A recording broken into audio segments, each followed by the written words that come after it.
We'll call this meeting of the Craven County Board of Commissioners regular session for Monday, April 19th, 2021 to order. Madam Clerk, if you will, please call the roll. Commissioner Smith? Here. Commissioner Liner? Here. Commissioner Mark? Here. Commissioner McCabe? Commissioner Mitchell? Here. Vice Chairman Bucher? Here. Chairman Jones? Here. If you will, please let's stand as we salute and pledge to our flag, and then we will have the prayer afterwards. I pledge allegiance to the flag of the United States of America and to the republic for which it stands, one nation, under God, indivisible, with liberty and justice for all. Father God in heaven, we pray to you today on behalf of our nation's lawmakers and for the citizens they represent. We pray that you grant them a spirit of wisdom, insight, and cooperation.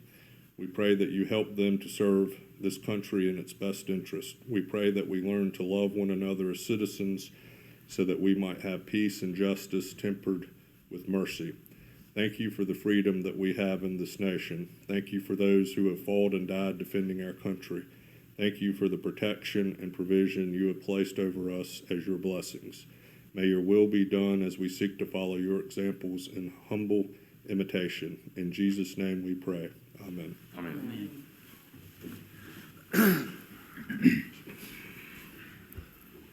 Commissioners, there is an addition that I have for the agenda this morning, and it would be a presentation from the Craven Pamlico Reentry Council for the James City Highway Construction Academy. I'd like to ask that it would be added as 2B. We would make the Juvenile Prevention Council budget presentation as 2A. Are there any other additions to the agenda this morning? Hear none, do I have a motion to accept the agenda as presented? So moved. Second. Have a motion and a second. Any further discussion on the motion? Hear none, all in favor signify by saying aye. Aye. Opposed? Motion passed. Next is the consent agenda. You have there before you the regular session minutes of April the 5th, the tax releases and refunds, and also please take note of a proclamation designating the month of April 2021 as the month of the military child. Are there any items to pull from the consent agenda? Hear none, do I have a motion that we accept as presented? So moved. Second. Have a motion and a second. Any discussion on the motion? Hear none, Madam Clerk, if you will, please call the roll. Commissioner Smith? Yes. Commissioner Liner? Yes. Commissioner Mark? Yes. Commissioner McCabe? Yes. Commissioner Mitchell? Yes. Vice Chairman Bucher? Yes. Chairman Jones? Yes. This time we're honored to have with us the chairman of the Juvenile Crime Prevention Council, and as the JCPC will present their budget this morning. Good morning, Ms. Dacey. Good morning, Mr. Chairman and Commissioners. It's a pleasure to be with you. I think this will be short and sweet. As you'll see from our numbers, we've got the same budget we've had this current fiscal year, and I'm asking you to approve essentially the same division of those funds as we've had this fiscal year. Obviously, this past year has not been a normal year for our programs. It has been one where, of course, our kids have not had regular school attendance, and so the majority of our referrals to our programs do come from our school resource officers. So with those numbers significantly impacted, we've not had the normal utilization of our programs. So we felt it was important to really keep our numbers in place, hoping that some of the programs that are newer will have an opportunity as school gets back into session to get normal utilization of their programs back in place. But as you can see from the materials that I included in your packet, we have had continued utilization of the program at the Volt Center, for instance, which has never really closed. They've had to shut down here and there. So we've been really pleased that we've continued to have students in that program who have been able to not only get training, but some of whom have moved on to get some jobs. And so we're really pleased with that program. And all of our programs have continued functioning despite COVID protocols and reluctance in a lot of communities to have parents meet in person, have students meet in person with our programs. So programs have been adapting to that and meeting with kids virtually. So it's been a challenge for our programs, but I think they've met the challenge incredibly well. So with that, I'm happy to answer any questions you might have. All right, Commissioners, questions for Ms. Dacey? Hearing none, do we have a motion to accept? So moved. So moved. I have a motion and a second. Is there any discussion on the motion? Hearing none, Madam Clerk, if you will, please call the roll for us. Commissioner Smith, Yes. Commissioner Liner, Yes. Commissioner Mark, Yes. Commissioner McCabe, Yes. Commissioner Mitchell, Yes. Vice Chairman Booker, Yes. Chairman Jones. Yes, thank you. We Thank appreciate you. you being here and for Thank what you do. Thank you. You all have a great day. Same to you. All right, at this time, we're honored to have with us Mr. Greg Singleton. And we have some others with us. Welcome, welcome. Good morning, Mr. Singleton. Good morning. Good morning. I want to thank each of you for allowing us this opportunity and platform to share what's going on in the beautiful city of James City. Commissioner Smith, welcome to the Board of Commissioners. Commissioner Jones, thank you for this opportunity in paving this path. I'm going to quickly turn this over to Mr. James Boyd, which is a member of the James City Community Organization. Following that, you will hear from members of the North Carolina Department of Transportation, following by me with the layout of the James City Highway Academy. Mr. Boyd. Good morning, Mr. Boyd, better known as Smoke. Good morning. I guess everybody already know me. That boss over there. We're not going to try to keep you long. We want to just kind of bring you up to speed of what kind of activity we have going over in James City. And Commissioner Butcher, we've already had a little bit of dialogue about it, and now we brought some heavy hitters with us now to let you know just how serious we are about this academy that we're putting together in this whole project that we're getting started with DOT. So being that I'm from the community there, and this is where I grew up and as the bridge stuff started coming in, we felt the need of being able to put something like this together to actually help some people out. So these guys, Vanessa up here, she will be able to explain some things a little bit more, and they're leading up to Greg, so to get y'all to know where we're at, not to try to hold your whole meeting up. So let's start off with Vanessa first. Excuse me. Good morning. Good morning, and thank you for the opportunity to present to you. I am from the North Carolina Department of Transportation on-the-job training program in the Office of Civil Rights, and my name is Vanessa Robertson-Powell. I forgot to put that first. But this morning, I want to introduce you to Highway Construction Trade Academies. We have them in all regions across the state, and the James City Highway Construction Trade Academy is going to be the first one in the coastal area. And what these Highway Construction Trade Academies do, they present training opportunities to socioeconomically disadvantaged persons, persons who are disabled, favorite veterans, as they call them, and also for Tier 1 counties, they offer planning and programs to help them get jobs. Before we leave, Camille Little, my coworker, is going to tell you about the reason for these trade academies. But one of the reasons that we are putting a trade academy here in the New Bern area is because of the Environmental Justice Act. And so we just appreciate you all for supporting this, and for us moving forward. We will always be in this area and try our very best to support the persons that go to this academy.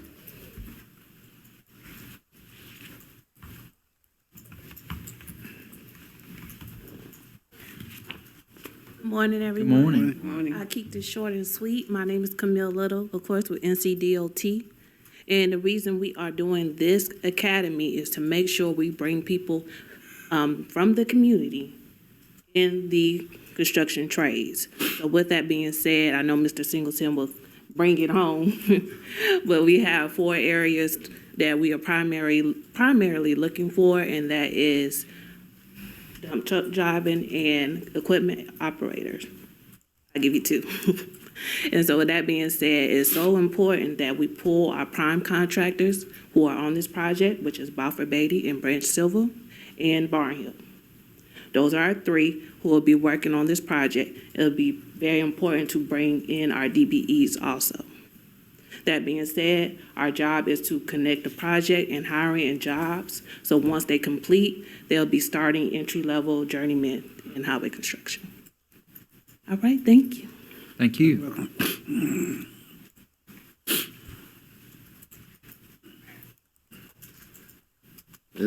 As they say, I'm going to bring it on home. I'm known for being very transparent. And when I was asked to participate in this, I didn't want to. Not because it wasn't the right thing to do. I just didn't know if I had the time. And, you know, when you put your work and your name to something, it's imperative that you follow it all the way through. But God is good, and He helped me to manage my time to be able to assist in this project. The major thing that attracted me to this project is because 78% of people that are qualified for various jobs don't get it. 78%. Why? One, they don't know how to interview for it. Two, they don't possess the credentials in order to get a job. I know a mechanic that could tear an engine down, build it right back up, but can he get that job at Ford without that credential?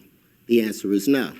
So this academy really provided the needed credentials that is needed to compete.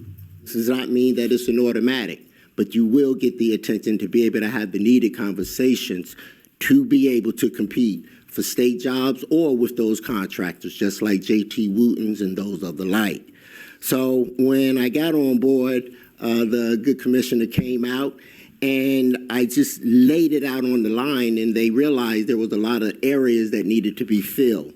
So this academy will consist of its first day and its first week will embody an orientation to ensure that they're comfortable in knowing how it's going to lay out for the rest of the next 6 weeks. I mind you, some are unemployed, underemployed, and this program was initially targeted for those returning from prison and jail, reentry counsel. So they will have their first 2 days will be of assessments. It's imperative that we're not just asking company to hire someone, but we need to know where those individuals sit as it relates to the areas of reading, language, math, and those areas will be assessed. And Craven Community College will be providing that level of training. Then we're going to walk right into interests. How many people have you known get a job and realize, I don't like this job? Did they get hooked up? That's what we use to say, I know somebody that's hiring and we just fulfill that position. Well, we hurt businesses badly when we do that. So we want to make sure that these individuals that have signed up for this academy have selected a field of their interest. Then they will go back into it in employability skills, making sure they understand the importance of how to apply for a job online in the 21st century. If you've applied for a job recently, you know if you do not have some type of technology in your background, it's a great challenge. And a great percentage of people don't apply because of that. We're going to make sure that skill is there. Then math as it relates to trades. Can you read a ruler? And we're also blessed to have Mr. Craig Allen that's going to provide that level of training. Then they will have their OSHA 10 hazardous training. The list goes on that will be in the safety area of being a construction worker. They will have their CDL orientation as well as CPR. They will receive the valid credentials that they could pull out and say, I am certified OSHA 10. I am certified as a CPR. In the last week, we're going to go all the way back around to upgrade their resumes and cover letters and make sure their mock interview skills are in place. And the last day will be on June 10th. It will be a graduation that would take place. The James City organization will oversee that.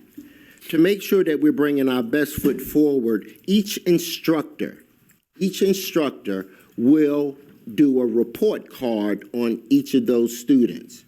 I put this report card together because, as you know, I work in workforce development, and when I talk to businesses, the three things they ask for is, can you make sure they show up on time?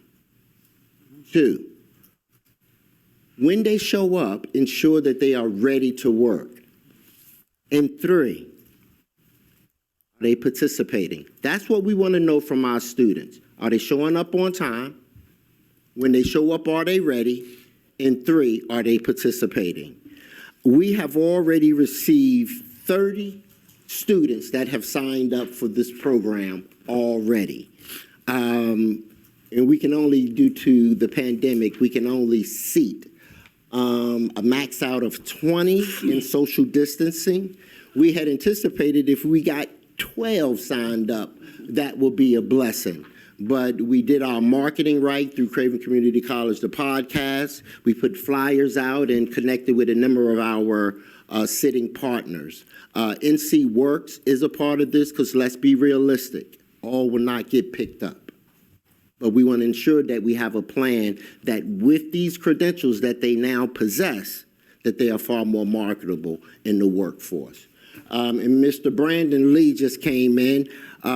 You know, you wonder how certain things come into fruition. Like, how did they get this opportunity? Who was the voice for James City to ensure that this happened?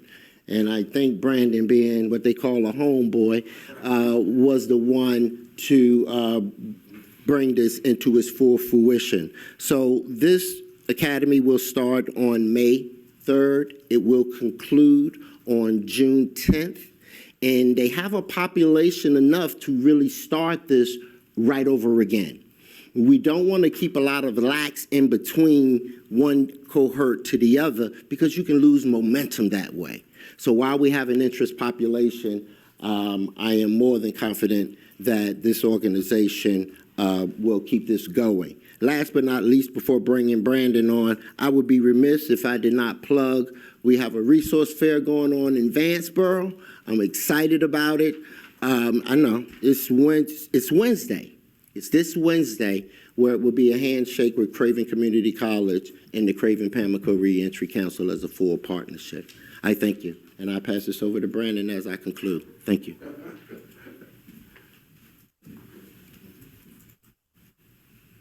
Good morning, sir. Good morning. Good morning. How's everybody doing this morning? Good morning. My name is Brandon Lee. I work for the North Carolina Department of Transportation, the Office of Civil Rights. I also am here with my teammates, Ms. Vanessa Powell and Ms. Camille Little. They are also with the Office of Civil Rights with North Carolina Department of Transportation. So I wanted to speak with you very briefly about why we are here. We're here to make an impact in the community that I am very near and dear to my heart. I grew up in James City. My family is in James City. So I am the homeboy from James City. I'm happy to be here to speak with you because it's so important that we have this Highway Construction Trade Academy. It is good for the community. It is good for Craven County. It's good for New Bern. It's something that we want to have a spotlight on the community because that area has been, shall we say, impacted negatively by construction and the lack of opportunity in that area. We realize it is a Tier 1 area in North Carolina. But with North Carolina Department of Transportation and the Office of Civil Rights, we want to make a difference. And the Highway Construction Trade Academy is what we're here to do. This is our specialty, and that's the way we want to impact James City. I'm not sure if anyone has any questions or anything, but I just wanted to go ahead and state those few points while I'm here. Questions from the board? Commissioner Booker, you represent this area. You got any comments? Yeah, my comment would just be that I attended the initial meeting, and you know, I don't know that we think about this, and it was brought out at that meeting. We've lost in James City just because of this road project, we've already lost a number of jobs. McDonald's closed. The convenience store in front of McDonald's closed. Waffle House closed. There are several other businesses that have closed that maybe have moved. I can think of 2 or 3. But there will be more closures that will impact people who, probably a lot of them live in James City, and they were working. Right. So I'm excited about the fact that we are gonna give, hopefully, a number of people an opportunity to, number one, maybe break out of the entry-level, minimum wage kind of employment and move into a career that can allow them to advance and to make a living wage and to have maybe more fun than what they had working behind the counter at McDonald's. So I'm not knocking those jobs. Those are good starting jobs. Most of us had those when we were young. Absolutely. But it's great. I was impressed. You know, of course, Greg was dazzling as he was at the board, walking us through the process of how this is going to work. And it's not a simple thing. I mean, the instructors have to be there, the students have to be there, the curriculum has to be put together, or has been put together, I'm sure, from the state. But it's a great deal, and I'm excited about it. So I am too. thank you, folks from DOT, Smoke, thank you. And we're going to stay in touch as we go through this thing. And I hope, Greg, that we can start a second one as soon as the first one's over. That would be great. If we can get 30, 40 people through this, not all of them are going to stick. I'm Right. sure you experience that, right? We realize that. Yes. You start out with 20, and the next week you got 18, and Yeah. that's just the way it is. Correct. But hopefully we'll get a good core of people that get through this, that can then go to work, working in this field. So thank you very much for Thank what you're you. doing. Thank you very much. Any other questions? How are y'all going to connect the graduates of the academy with the construction firms that are looking to hire them? So that's a good question. So what we plan on doing, we already have relationships with a lot of contractors in the area. We also have disadvantaged business enterprise firms known as DBE, minority firms in the area. So what we anticipate is the construction that's going on in James City, the project is 3 to 5 years. So with the relationships that we have with the construction people in the area, we plan on funneling, making a pipeline of students that will go to the contractors as well. So contractors know that they need employees, and employees have to be available through the Highway Construction Trade Academy. So y'all gonna broker it? Correct. Thank you. And we've also connected with NC Works, who have a plethora of companies that is looking for that skill set. So it's not that direction, that direction. And to help them to get those jobs and keep those jobs, we have programs such as helping with daycare, housing, transportation. So therefore, we're trying to break barriers that they have for employment, because if you get a job and you don't have transportation to get to it, what are you gonna do? So that's the kind of thing that we're gonna be trying to do for them, and that's the kind of thing that NCDOT has funding for through federal highways. And what we're gonna be asking the community for is, who drives a bus? Who has a taxi? Who can become a vendor that will be able to help us?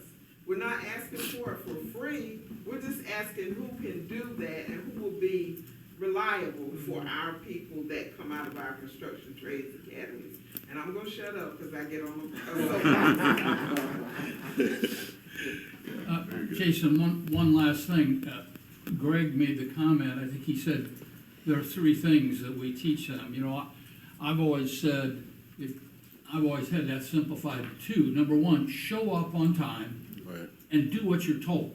Right. If you do those 2 things, you're gonna probably be okay. Yeah. You're gonna be able to That's keep it. that job. So, that's core stuff that they need to learn. So, I'm sure that'll be right at the beginning. For sure. Anything else from the commissioners? If not, we thank y'all for taking your time to be here today and for Thank this you. presentation. Commissioner Liner? We have Craig stay, Mr. Singleton stay. Yes, yes. Yes, Mr. Singleton, if you will stay just a minute, I think Commissioner Liner might have a question for you. But thank you, thank each of you for being here. We appreciate that. Thank you. Not try to put you on the spot, Commissioner Liner? Yeah, where are you standing with your grant? Oh, I'm glad we asked. That signing that I talked about that's going to take place Wednesday, the college has received the RFP from the state, effective date March 8th. So they're allowing it to walk back because of their tardiness. Anything that we invoice March 8th forward, we'll be able to do reimbursement for. As a matter of fact, just had a meeting yesterday with Gary Boucher and Jim Millard with the finance department to put all those things in motion. We've already brought the people on board.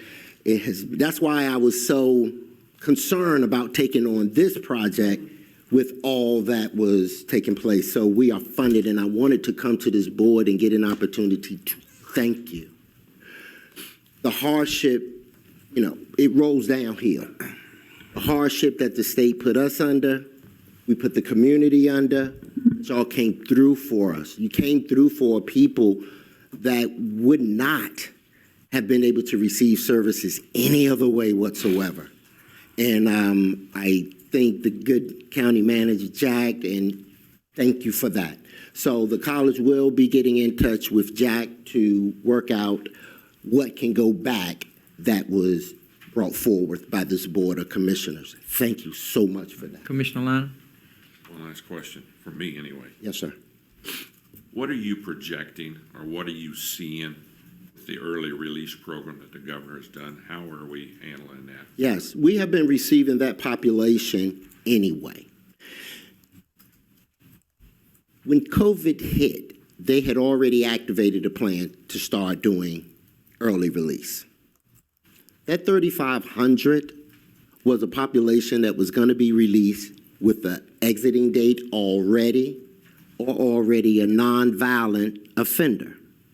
So that was going to happen.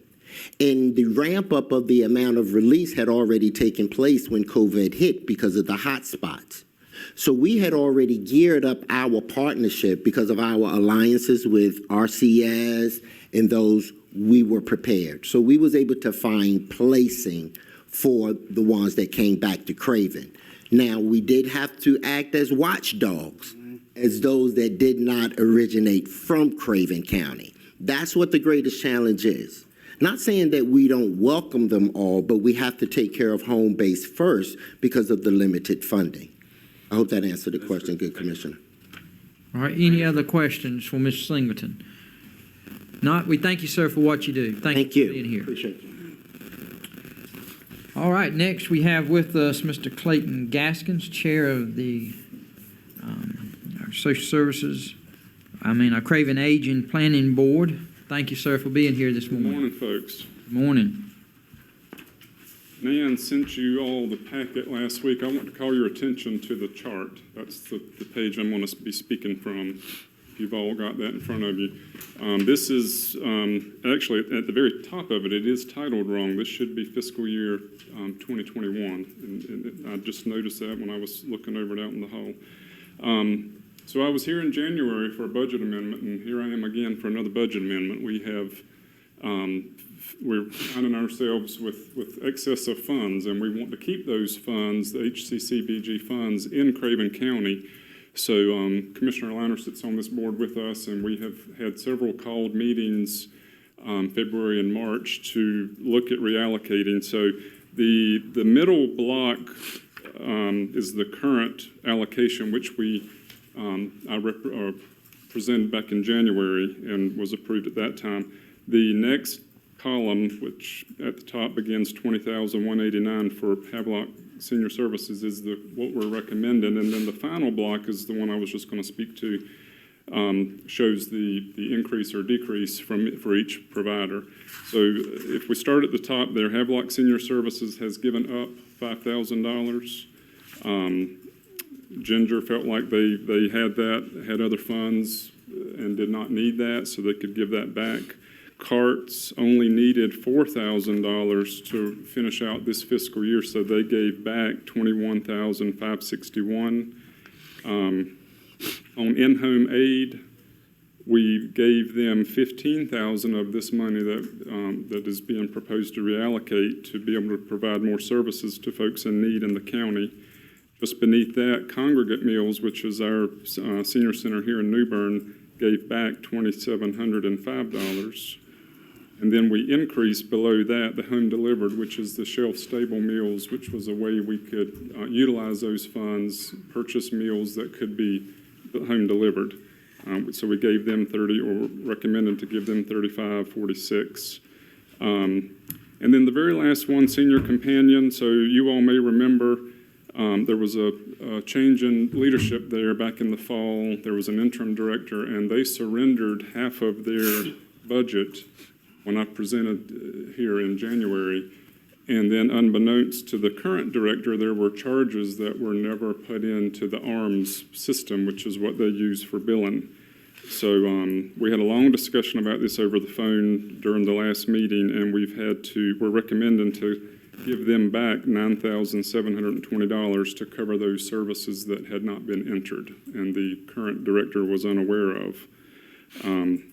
So it doesn't change the bottom line. It's still $519,108. We're just trying to reallocate, as I said, and keep those funds within providers and services where it can be spent here in the county. All right, Commissioner Liner? Just keep in mind, this is the second time that Clayton has been here, and it's not going to be the last. Keep in mind, we haven't spent all of our money. Clayton is trying his best to make sure that all this money stays in Craven County. Each one of these figures that you see here, each one of the department heads has approved verbatim, in person, to Clayton and myself at our meetings and everything else. They've all given us back on that. And then keep in mind also, and the reason why we're having to spread it, both of the Congress, or both of the senior centers got money from the CARES Act and got money from Family First. And they have more leeway on how they can spend that money than what they can do with the community block grant money. So we're trying to use all of the money and keep it going and everything else. So this is Clayton, if I'm speaking out of turn, you let me know, but I think this is change number 2. I think you're gonna see probably change number 3. Maybe back in May. Yeah, because some of these people are still not going to be able to spend all of their money, and we're trying to give it in the other departments who's moving ahead a little bit differently. And what will happen if there is any excess money, those funds will be shifted to other counties in our region. So as I said, our goal as a board is to try to move those funds around and keep them here in Craven County to benefit our residents here. All right, County Manager Clayton, I just want for clarification, in the agenda packet that we had, it was a budget amendment for $1,871. This new document we have before us this morning that was there, what Clayton's saying is no change in the amount. So we're not going to go with the one that's in the agenda packet. There shouldn't have been a change on the bottom line. We're just moving funds around. I understand, Dan, this was just a larger version of what was in the book, is that correct? Correct. Should not be any change. It's just the allocations have changed. But no, if you look at attachment 3, the budget amendment, it has a budget amendment for $1,871. That's what was sent to me. And Kimberly signed it on March 31. Commissioner Jones, could you hold up the page you're Right here. Yeah. It's right here. I've got it right here. Oh, well, okay. Shifting of internal programs that require Do you want to go to the podium and say Sure. that? Mr. Chairman, maybe the finance officer could Okay. help you with this one. Not trying to confuse it, but Sir, when it was being submitted, we reviewed it with Jeff Merritt and the group over at DSS. And some of these programs that require a match, when funding was moved back into those areas, we kind of had to reestablish those matches. So that's what the some of the entries on this budget amendment represent. All right, so the $1,871 is going to come out of fund balance? Is that where it's coming? Yes, sir. Okay, to match. Yeah, that would be, I think it's 10% Probably match. for the DSS services, is Yes, we moved 15,000 to in-home. that's correct. Okay, yes. Those are a required local match. All right. We are going to go by what was in the agenda packet. What was in your agenda packet, the budget amendment, is what we will be voting on this morning. Correct. Okay, no problem, no problem. Great presentation. As Nan said, we did have this one enlarged, I believe on Thursday, because it was easier for folks to see. Right. Okay, so the motion this morning would be for a budget amendment of $1,871 to come out of fund balance. Do I have that motion? So moved. Second. I have a motion and a second. Is there any discussion? Everybody understand what we're doing? Hear none, Madam Clerk, if you will, please call the roll. Commissioner Smith? Yes. Commissioner Liner? Yes. Commissioner Mark? Yes. Commissioner McCabe? Yes. Commissioner Mitchell? Yes. Vice Chairman Bucher? Yes. Chairman Jones? Yes. Clayton, while you're here, first, thank you for all you do and with Craven Aging, but hospice, how's things going there? Hospice is going pretty good. Our census has dropped. The referrals have kind of backed off. But we've got our positions refilled. We've got a nurse that started a couple weeks ago, and I've got another one coming in a couple weeks. So, but we're doing pretty good. Good. Still can't get into the hospital to see folks. They're really not allowing us over that way yet to market, so to speak. But we're holding our own, I think. Okay. All right. The year with a good profit. Thank you, Clayton. Thank you all. Yeah, yes, we got a question. Clayton, one last thing. I have a close friend who is, this is not related to this specifically, but is the hospice, which is Clayton is directly in charge of. I have a close friend who is in hospice care right now, and the family, it just couldn't be more appreciative and thankful for the wonderful job that your agent, I have no idea who the person is that's coming to their house, but whoever she is, they're just very thankful, and again, we hear that over and over and over, but this is one that I'm personally involved with, so again, thanks for what you do there. You're welcome. It's a pleasure to be there in the position I'm in, and I'll share with you all, I've just added my grandmother on our hospice services recently, so I'm feeling it very personally right now, the love that these folks provide our county, so I'm very pleased to be part of it. Thank you, Clayton. Thank you. Have a good day, buddy. All right, next is facilities. We have with us Zach and also Chad. Good morning, gentlemen. Morning. And first, Zach, I want to say thank you for that new doorknob out there. Can't thank you enough. I don't know how long it took, but. Well, I couldn't get nothing done from the county manager, but you got it done. So you're the man. With their funding. The Facilities Department was notified on October 5th, 2020 by the North Carolina Department of Environmental Quality that the Judicial Center stormwater renewal permits were due for 2 state stormwater areas at 1100 Clarks Road, Judicial Center. Due to the timeline that NCDEQ provided in the renewal letter, we immediately began to formulate a plan of action with management and the planning department. It was decided to contract with Robert Childs Engineering to evaluate the stormwater systems and submit a proposal for the items that needed to be repaired. Mr. Childs submitted his findings in a report on January 26, 2021. We reviewed and decided we would need to contract with 2 types of contractors to repair the areas Mr. Childs noted. One contractor is to be a commercial landscaping and grading contractor to remove vegetation and trees, add fill to the banks, regrade the banks, and reseed inside the repaired areas. The other contractor is to be a commercial plumber to replace the large broken outlet pipe, broken in-ground piping, and missing pipe caps. We met with numerous commercial landscaping contractors over a period of 3 to 4 weeks and ultimately received proposals from 3. The low bid proposal came from Pro Lawn and Landscaping at a cost of $16,680. Due to our long-standing relationship with Caton Plumbing and the unknowns of what needs to be repaired underground, we met with Jimmy Caton for the plumbing repairs. He submitted a not-to-exceed cost of $15,000. If approved, we intend to issue purchase orders immediately to both contractors and have them work together to repair all items listed on Mr. Childs' report. We have submitted our permit renewals, the check, and Mr. Childs' report on March 19th, 2021, at the request of Mr. Roger Thorpe with NCDEQ. This allowed us to be compliant by the deadline of March 21, 2021, with the idea that we would repair all of the items on Mr. Childs' report within a timely manner.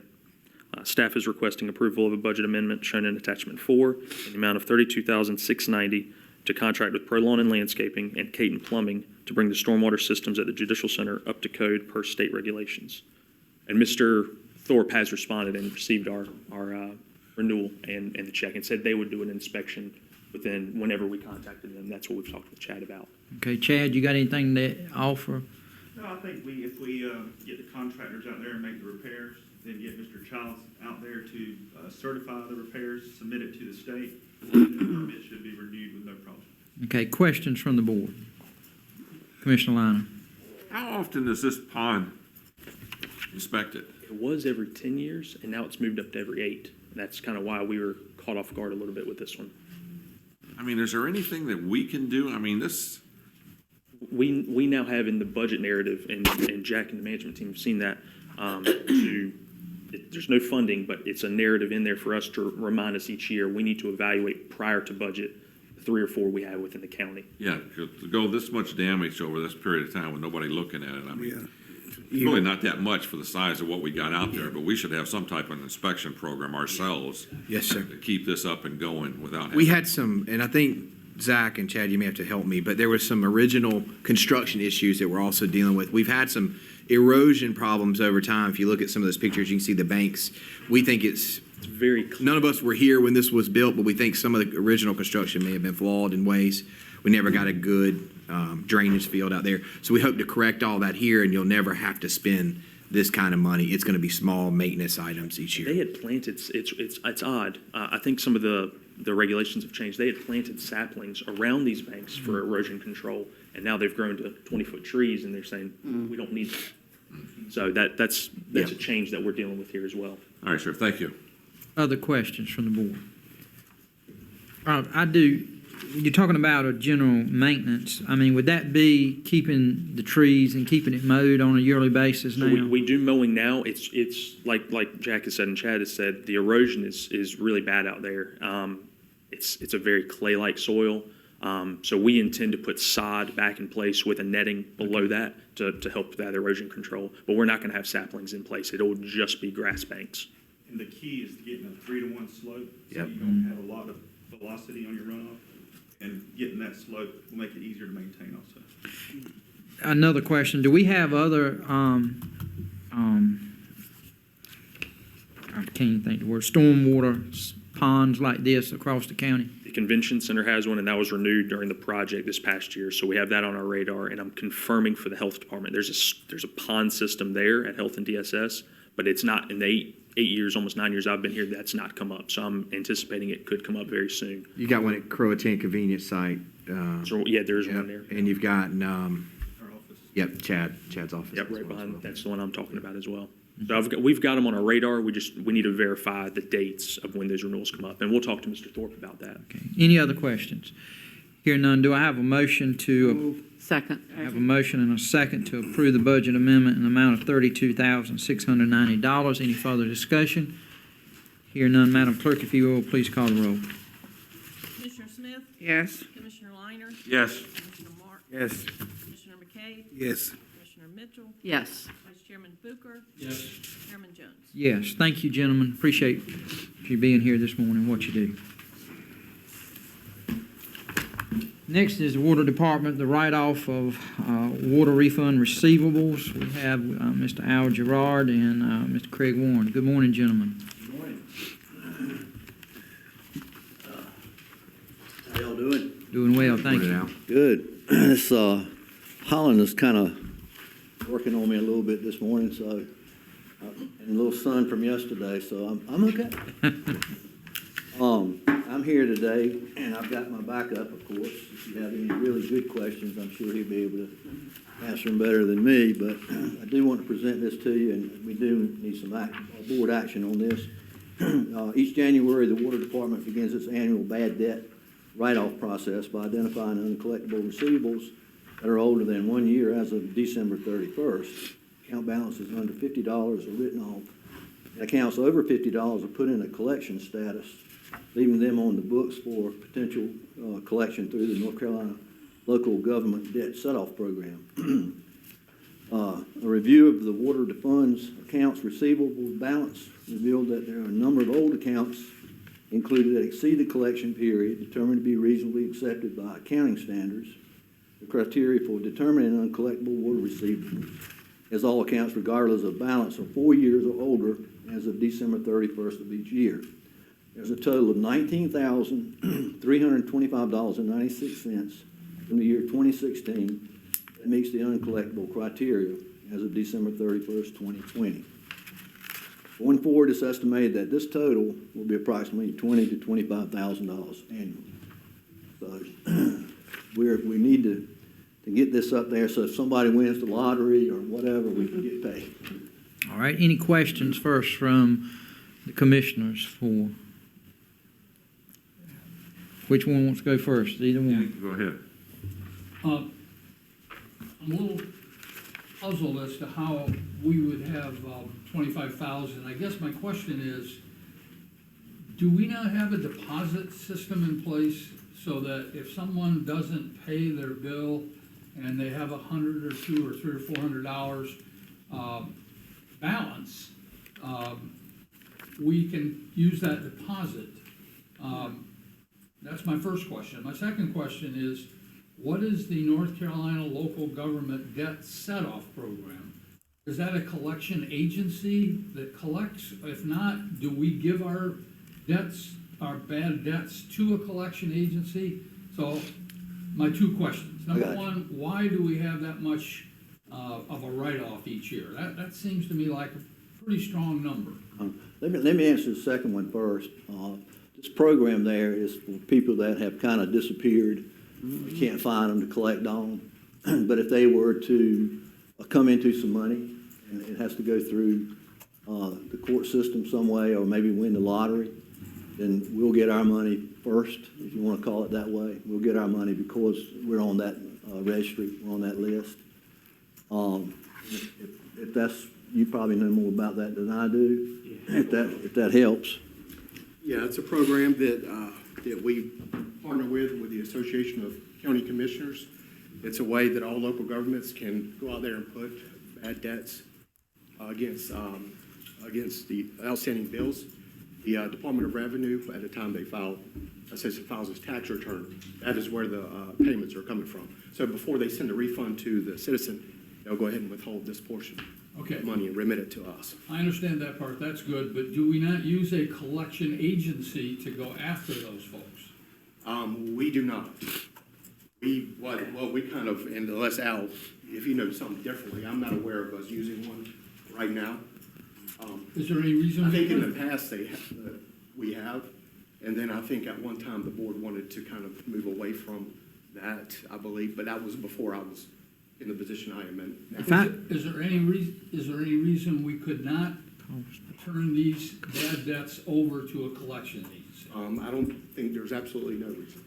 I think there was, and I think Craig's right, I think the aggressiveness with which debt collectors collect at times was difficult for commissioners to manage because you're really passing it to a third party on behalf of you. So I think there was some issues, and I don't think I was even here when we stopped doing that, Craig. I think it's 10 years or more, but.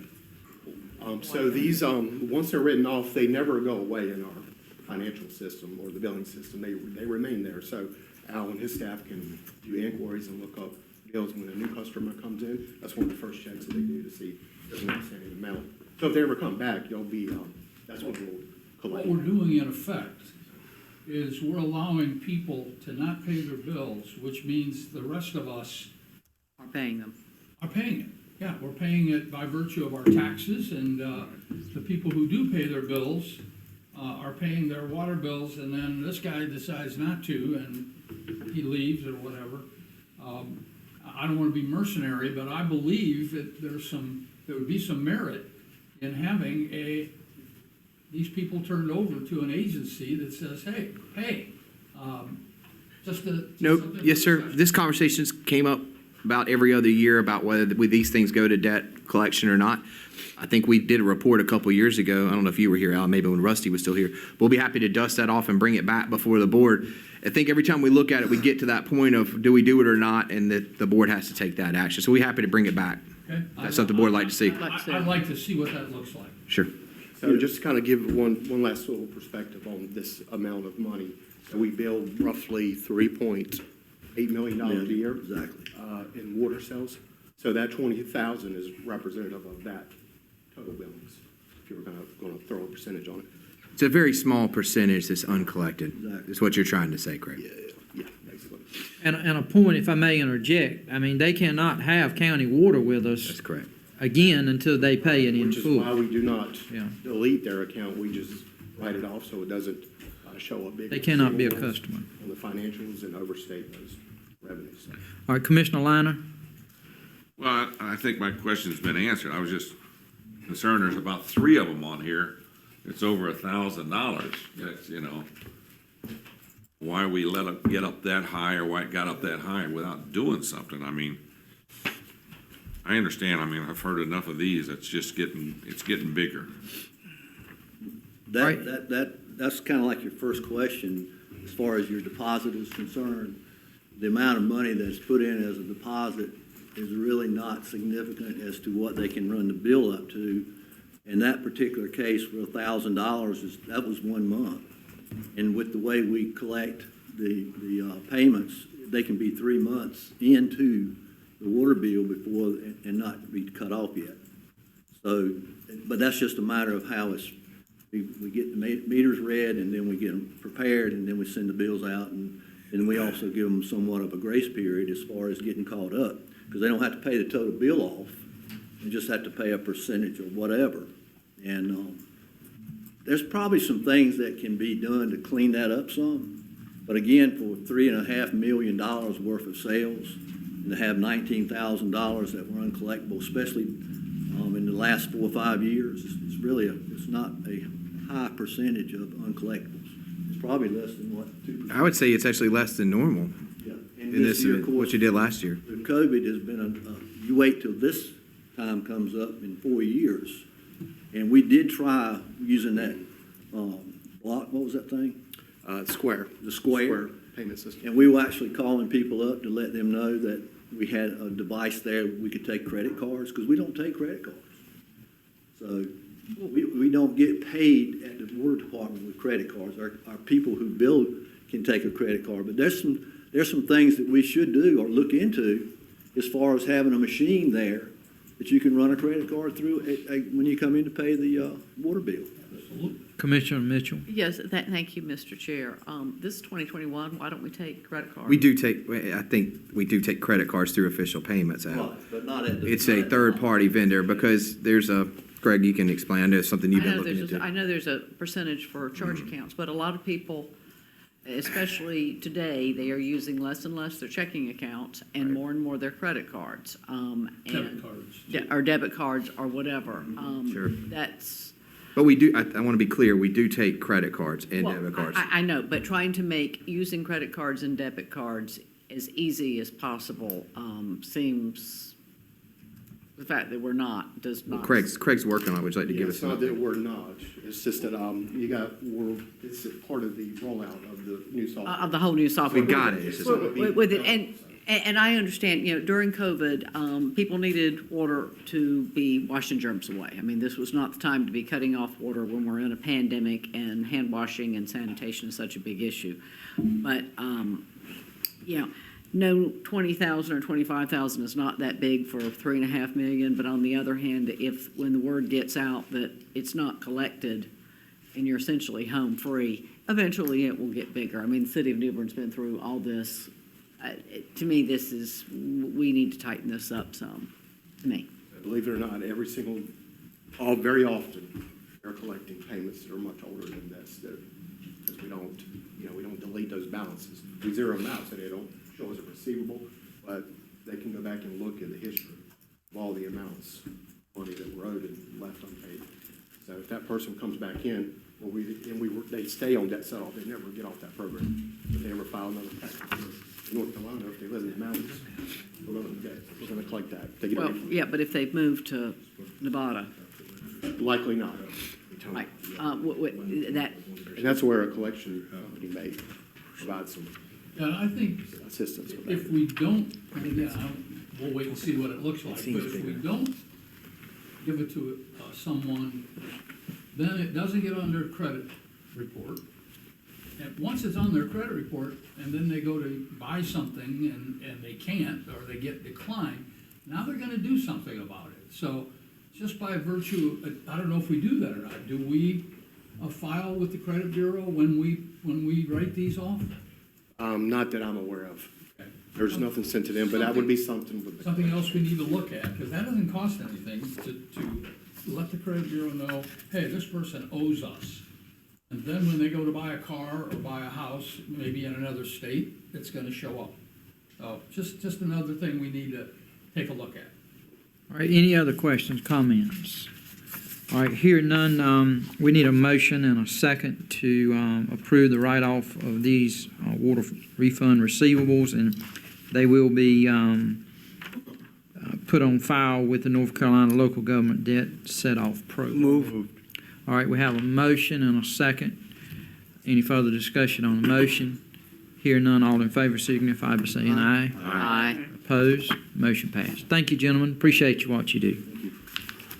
One quickie for you, Jack and everybody, as far as the debt collection, is there some limits that we need to look at as far as what their percentage of, or what their fees would be, or is it, I mean, I'll be glad to look into it. Well, I think we need to just know what's available. What, if you go to a collection agency, you look at a couple of them, how much do they keep? Do they keep half of it, or, Okay, I'll do that.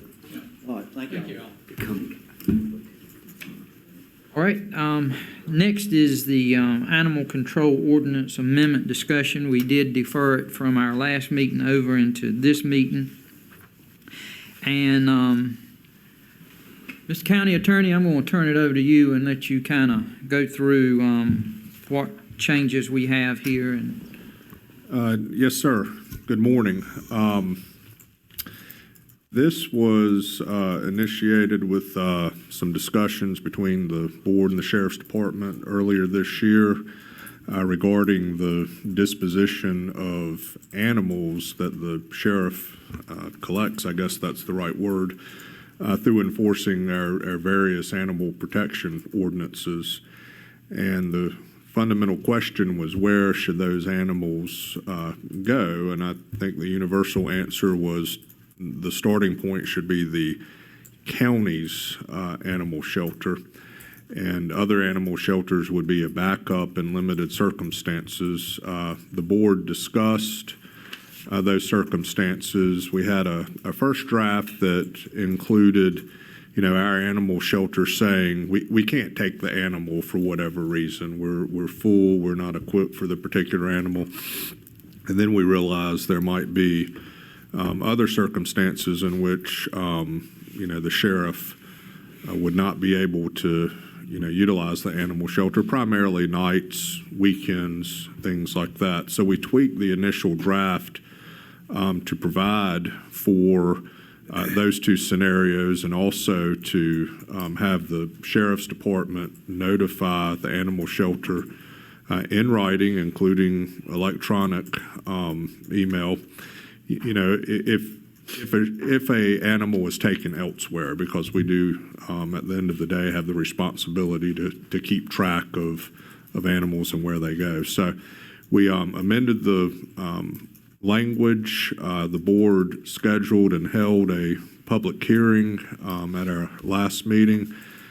I don't believe there were any public comments. Might be mistaken on that. And the ordinance language is before you for further consideration or action, and I'll be glad to answer any questions the board may have, Mr. Chairman. all right, questions for the county attorney or staff? I have a Commissioner question. Does the state of am I correct in remembering that the state of North Carolina defines an animal, a pet, as personal property? That's correct. Yes, ma'am. I mean, I think the common law would definitely agree with that. Whether it's statutory, I'm not exactly sure this morning. So whether it be a heifer or a dog, it is, for example, my property. That's correct. Okay. I think there's some subtlety between farm and domestic. Other questions? Maybe.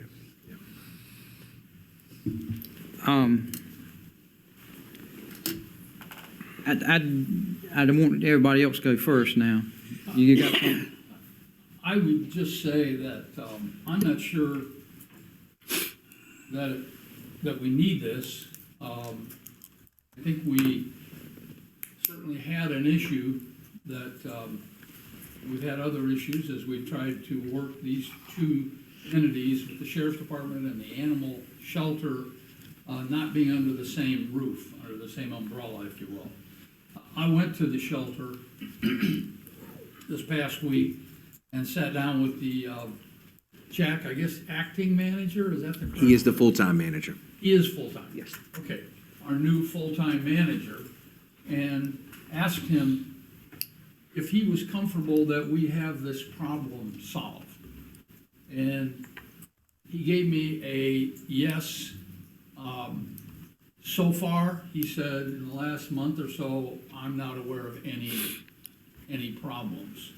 He did mention one animal that he thought went to the humane group down the street. I don't know what the official name of that organization is. And it had come from River Bend. As it turned out, after discussing that with the sheriff, that group actually picked the animal up. It wasn't our animal group that picked the animal up and took it. They actually picked it up. Now, why they got the call, I don't know. I guess some people call them directly rather than calling the sheriff's department or calling animal control. At any rate, that was the only one that he was aware of. And again, verifying with the sheriff, and the sheriff knew exactly what I was talking about. He assured me that his people now are under specific instruction that all animals go to our shelter unless they can't take the animal for whatever reason. So anyway, I guess my question is, and I'm just, do we really need this ordinance? Is it something that we could put on the shelf, and if we need to pull it back out, we can always pass it later? That's just a question. All right, any other comments? Yes, sir, I do. Yes, ma'am. The reason we're having this discussion is there was a problem, and it was a real problem with it. Some people value their pets or their animals more than others, but that's not really for the county to judge. Some of these animals are extraordinarily expensive,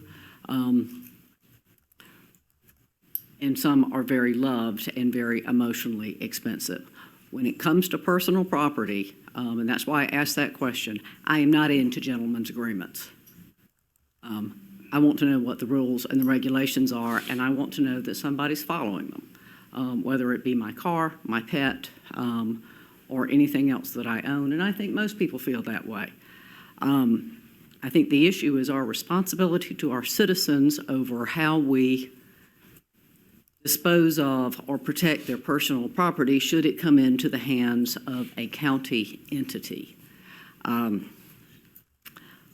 With it, I'm also not into redoing things twice, so putting it on the shelf until it comes back up later, to me, I think is a waste of time and effort. And I also think if it's not done by ordinance and by regulations that we as county commissioners have administrative detail over it, that there is the potential for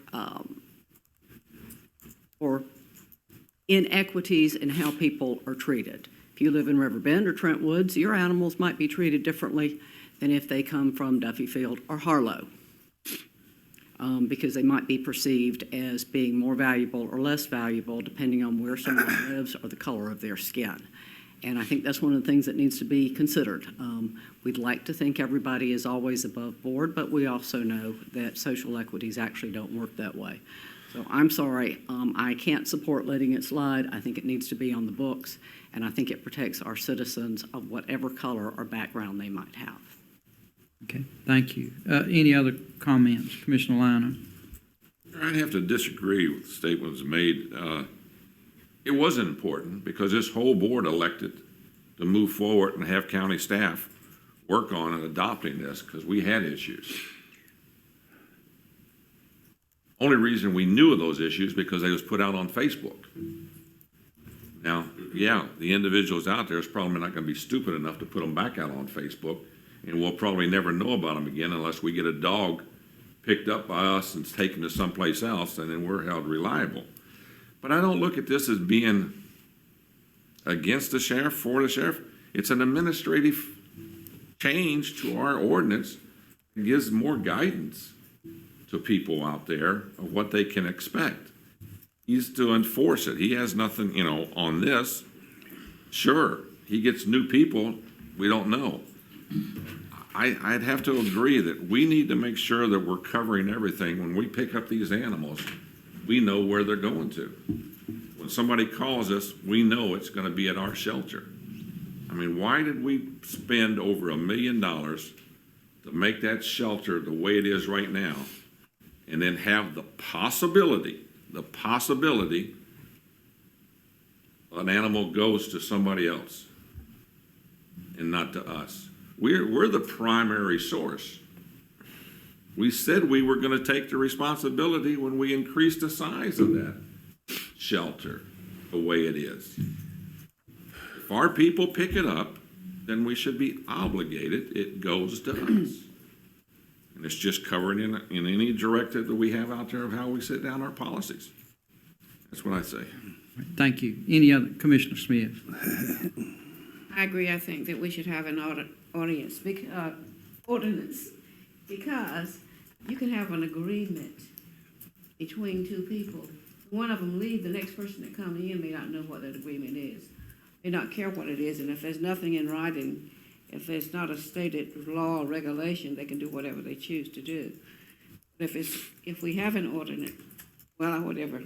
I can't say it this morning, but if we have something in writing, then we're all on the same page, and I think that I'm not thinking that someone would want to treat somebody else's pet different, just so that the person who's doing the job understands what's to be done, and the person who is the recipient understands. I think it's better to have it in writing. Any other comments? Several things I'd just like to add, and I respect all the commissioners for the comments that have been made.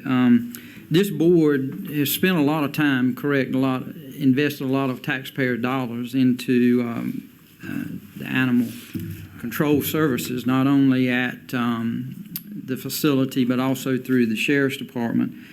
But I will state for the record, since we moved the Animal Protection Services Department underneath the Sheriff's Department, I mean, my phone has quit ringing. Now, I'm not saying that yours hasn't. I'm just saying mine has. I haven't heard the complaints and so forth. What I got out of the comments that were made, it was brought before us as a Board of Commissioners as from an individual commissioner. I think you brought it up, Commissioner Liner, which is your right, as any commissioner has, to bring anything to the floor. But never, as chairman of this board, have I had one person come to me about anything. What you may have saw on Facebook, I don't look at Facebook. I didn't see it. I had nobody come to me and complain to me about what was going on. So when you brought it before this board, that was the first time that I have heard about it, and which I have talked to the sheriff, and the sheriff, I think, was not aware himself of some things that may have been done. What I had contemplated in doing but did not do is to allow the sheriff to come today, and also representation from the animal shelter, because I think it's our job as a Board of Commissioners to hear both sides. I think there's two sides to this story, and we only have heard one side, is what I personally think. I did not do that because I don't think this is the platform for it. I think it involves personnel issues, and I don't think this is something to be done in open session, and so I didn't do that. I am a little guilty, though, today to say that I didn't reach out to both sides as I should have prior to this, but I withheld from doing that because of being a personnel issue. Commissioners, however you vote, we're going to go on and forth, but I'm not going to support this. I do not think that at this point that we have the information. I don't have the information that I have to vote in favor of it. I would rather for us to defer it to some time rather than take an official vote, but we've decided to bring it before the board, and if we go for a vote, I will vote against it. Commissioner? Mr. Chairman, I would like to defer this to another time. Well, I'd like to hear both parties come in here and speak their opinion about what's going on. Is that a motion? Yes. Is there a time to defer it? I guess to the next day meeting. All right, we got a motion. Have I got a second? See if it dies. If not, let it go. I will second it, You're seconding yes, because All I right. thought we had all the information. it? All right, so we'll go to discussion. You have something you want to Mr. say? Chairman, and I respect the commissioners and the issue at hand, but bringing the staff forward who was not here, I mean, there's been leadership change at the animal shelter. I think it's unfair to bring that person into this discussion who was not in charge at the time. So obviously we could have Mr. Harrelson here, but I think you lose something with the further you get away from the Mr. issue. Chair, I don't quite understand this order you're talking about. I'm not going to go for it. I mean, I do think you get into a personnel issue that should probably, I think you were right, that you probably need to go into closed session to have that conversation. All right, we do have a motion on the floor in a second. You want to hold your motion to go forward to defer it until the next meeting? Can I? Yes, ma'am. Discussion point here? Yes. The individual who was most vehement, who did contact me, and I know at least one other commissioner about this, is no longer employed here, and that's when the problems did occur. So I don't think it's possible to get an accurate representation of both sides of the issue. Well, if that's the case, then how can we make an informed decision at this point? With it, well, You know. I can't support the motion to delay it with it. It's, Can we go to closed session on this? I think you can. Mr. Grady had obviously deferred. Yeah, if we do get into personnel matters regarding specific county employees, certainly, but a general, what I would term a legislative discussion, the wisdom of adopting the ordinance or not, that's an open session matter exclusively.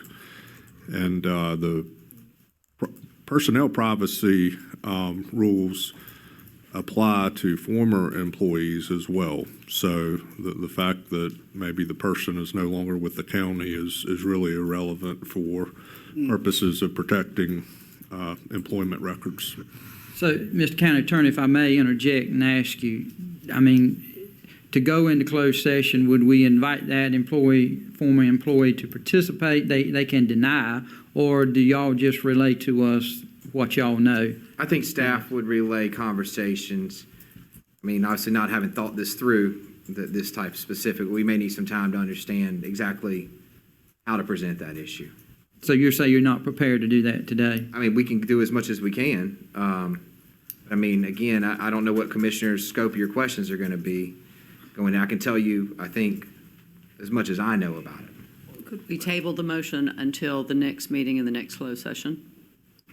I'll make if Commissioner McCabe will withdraw his motion, I will make a motion to table this issue until the 1st of May meeting and then go into closed session.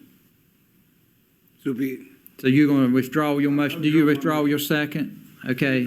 So we have a motion. You've heard the motion. Do I have a second for that motion? Second. All right. Any discussion on that motion? Commissioner Liner.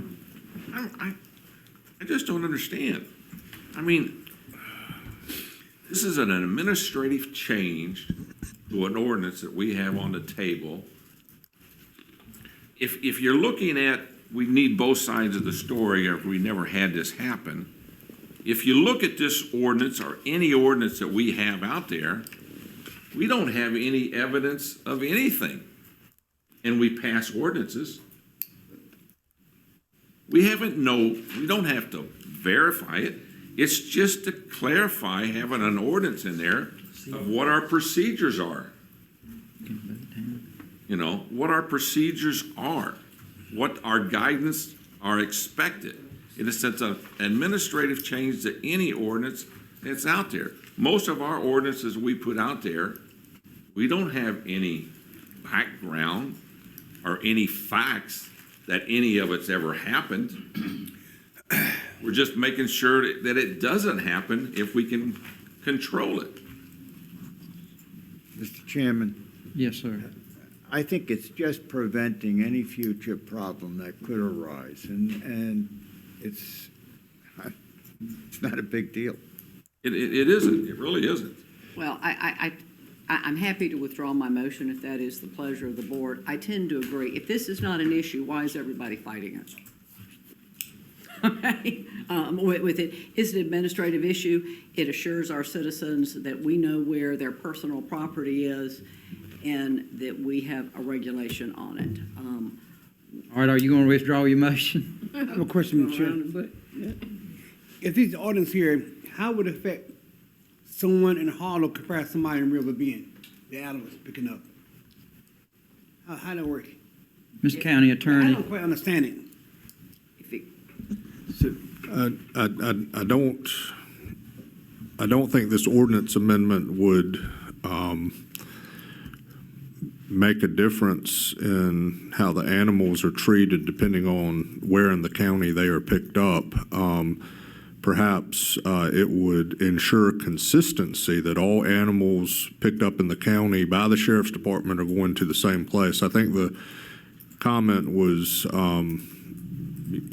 that if you don't have a rule mandating consistency, perhaps you get inconsistency throughout the county based on geography or the nature of the animal or other factors. So the amendment as proposed does not draw a distinction between different areas of the county. All areas of the county should be treated identically.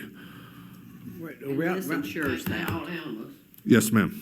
Well, I'm saying, I just want to make sure that all animals get treated equally. I don't want to go to Harlow and say this animal is not doing good, yet one in James City get better treatment. I don't want that. I don't. This has nothing to do with that. No, here's my point, Commissioner. Let's suppose a high-dollar dog from a great big house in Trent Woods, they take extra care with it.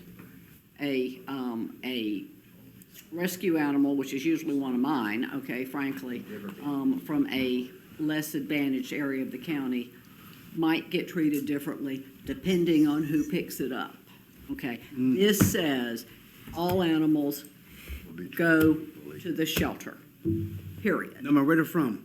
Period. Yep. Period. All animals go to the shelter, and then the shelter says where they go. Commissioner Smith. My question is to Commissioner Mitchell, how are they treated differently? That people might pay more attention to, well, we would all like to think. Would they have an option other than taking it to the shelter no matter what? If we don't have an ordinance, yes, ma'am, they do. That's been the issue, is that some animals went to the shelter and some went to other animal rescue organizations.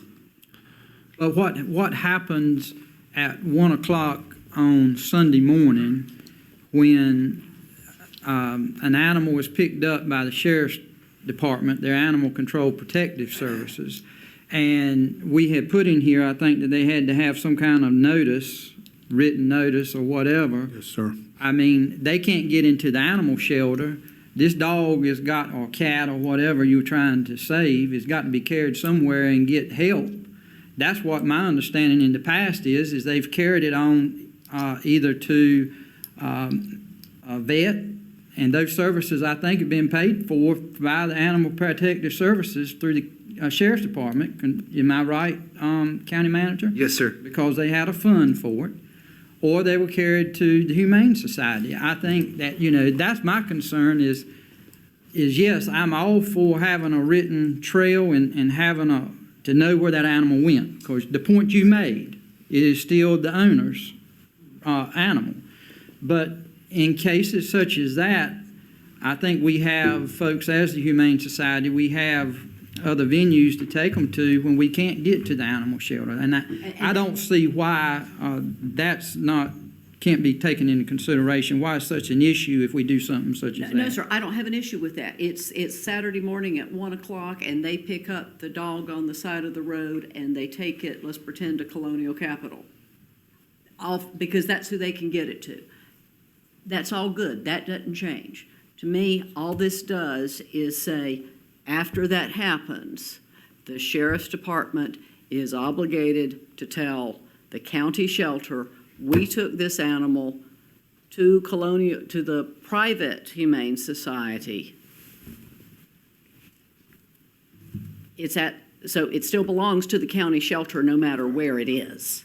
That's the missing link in here, is that it obligates that the county shelter has cognizance over the animal wherever it is.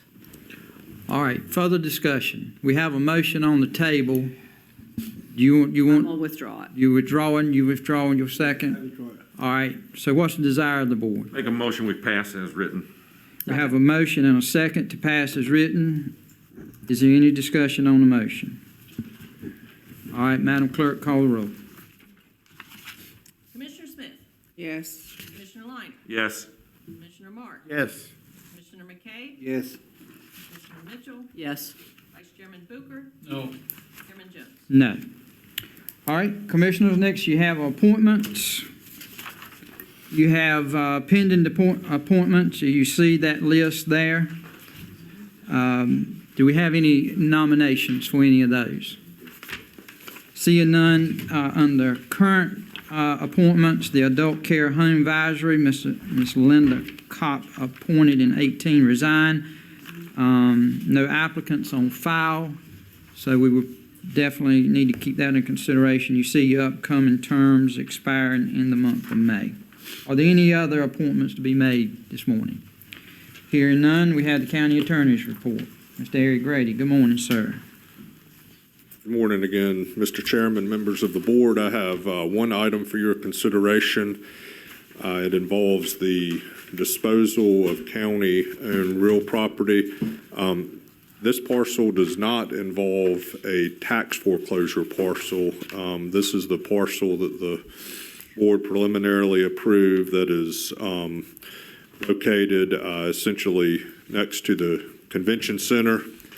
And as the board may recall, it's a little strip of property that we actually did not know we owned. It is subject to various easements in favor of a private party and also the city of New Bern, and it's right next to the Harvey Mansion. We received an offer to sell this parcel for $1,000. The board approved it. We've gone through the upset bid process. There have been no upset bids, so the matter is before the board for final approval.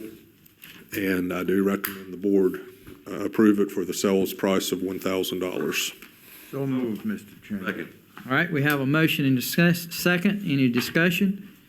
Hearing none, all in favor signify by saying aye. Aye. Opposed? Motion passed. That concludes my report, Mr. Chairman. All right, we thank you, sir. Appreciate that. All right, next, county manager's report. Mr. Chairman, no report today. Just to remind the board, we do have a closed session scheduled Okay. at the end of the meeting. All right. Next would be commissioner's report.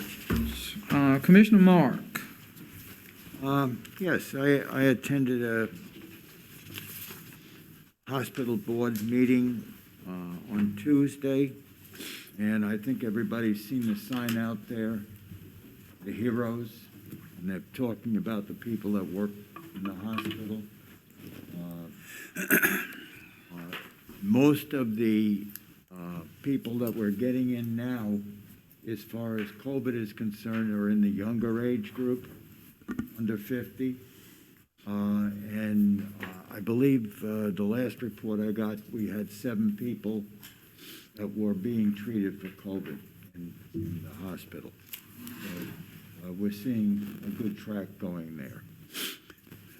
And also attended a TDA board meeting, which a budget was discussed and approved, and that's about it. Thank you very much. All right, thank you, sir.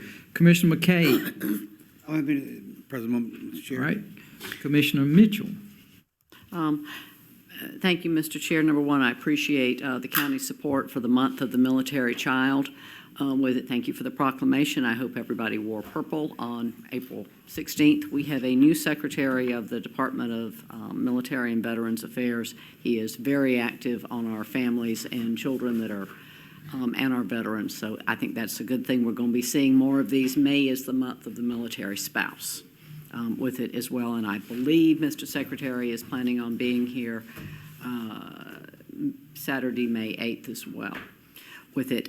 Thank you for everyone's support of the Vietnam Wall, for everyone who was down there, volunteered, and visiting it. The turnout was right about 9,000 people, which in the age of COVID is absolutely outstanding.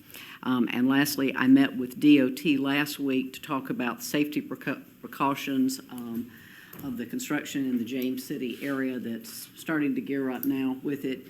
I'm not going to go into detail, but I will say we are going to benefit from the various lessons learned that were learned during the construction in Havelock of the bypass, or the flyover as they call it, and keeping the traffic moving is one of their highest priorities, and I felt much more comfortable after that. So it's looking good.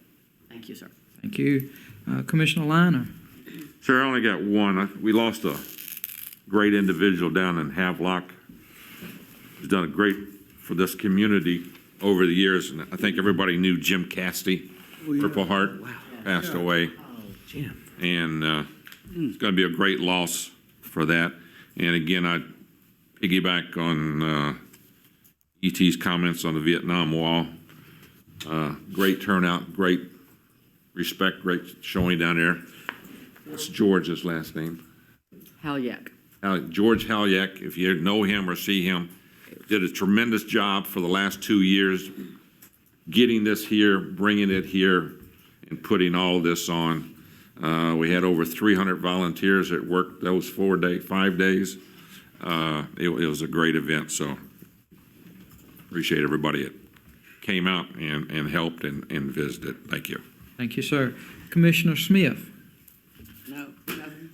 All right. Vice Chair Booker. Yeah, I think several of us attended the ribbon cutting Friday in James City, the ABC store. That was not a very good location. It was small. It was did not have good handicap accessibility. It now has been doubled, I guess, in size, or close to doubled, and totally remodeled. Good turnout for the ribbon cutting, and excited about the improvement. So I just wanted to, I think 3 or 4 of us were there and cut the ribbon, and it's, I'm convinced, I think one thing that I wasn't aware of, and that is that store on the weekends picks up a lot of business, particularly in the summertime, from visitors who are coming through, going to the beach. And it's easy on and easy off, and they can stop and get whatever they need or they think they need, and continue on their way. So we're picking up business, and I think this is it's gonna improve business, picking up business from other counties, and that only benefits us, as we took in close to $1.2 million in the last year at the county level, which helps us with all the bills we have to pay. So anyway, it was a good event. Thank you. Thank you, sir. The only item I will address, the clerk sent to you the proposed budget for the Coastal Regional Solid Waste Management Authority that we shared with you. I will tell you there will be no fee increase in that. Once again, Commissioner Mark served on there for a number of years, made sure that that fee stayed the same, and it is one of the lowest in the whole state. That was referenced to the other day. If you use facilities such as that in the same size populations, the average is in the $40 per ton, where we're at the 38. 38, right. And it's like 42, I won't say, don't quote me on that, but it's in the $40 range. So we benefit greatly from that. And to also just give you a little update on the pickup, I mean, they are still working on that, of the almost 90 miles of roadways that will be picked up in this county, paid for by the Crosama Fund. So that will support us greatly in helping with some of that roadside trash. So that's good. All right. Listen, Yes, sir. One last thing on that subject. I got a call about 2 weeks ago from a citizen in James City who asked me to see if I could do something about some beer bottles that had been dumped into the ditch. So I said, sure. So I got a couple of trash bags and headed over there. I was just gonna pick up those beer bottles and dispose of them and be done with it. Ladies and gentlemen, I got to the site and saw, I'm gonna estimate between 200 and 300 beer bottles. And I'm not talking about beer bottles like this, I'm talking about the big bottles. It was unbelievable. Someone dumped hundreds and hundreds of beer bottles in a ditch right between Old Cherry Point Road and 70, in that ditch that runs between the two, by John Deere, if you know where that is. Yeah. So I called Jack and said, Jack, is there something we can do? And he said, well, I'll have Stephen look at it. But before he got a chance to do that, I called the Department of Transportation, specifically Preston. Preston. yeah. Preston, you all remember, spoke to us at our meeting at the convention center a month ago. I gotta tell you, I went by, I told Jack, you gotta look at this, Jack. So he said he went by the next day, they were gone. In one day, the Department of Transportation got out and picked up, I'm gonna tell you, some of them were broken, it was in water, they were in the water, it was an unbelievable mess. So just a shout out to Preston and to the Department of Transportation. I mean, they jumped on it and did it in one day, so I was very pleased. All right, anything else to bring before the Board of Commissioners before we go into closed session? All right, we will take a break in a minute. The board is requested to go into closed session pursuant to North Carolina General Statute 143-318A-4 to discuss matters relating to the location or expansion of industries and other businesses in Craven County. Do I have a motion? So moved. Have a motion and a second? Second. All those in favor signify by saying aye. Aye. Opposed? We stand in closed session.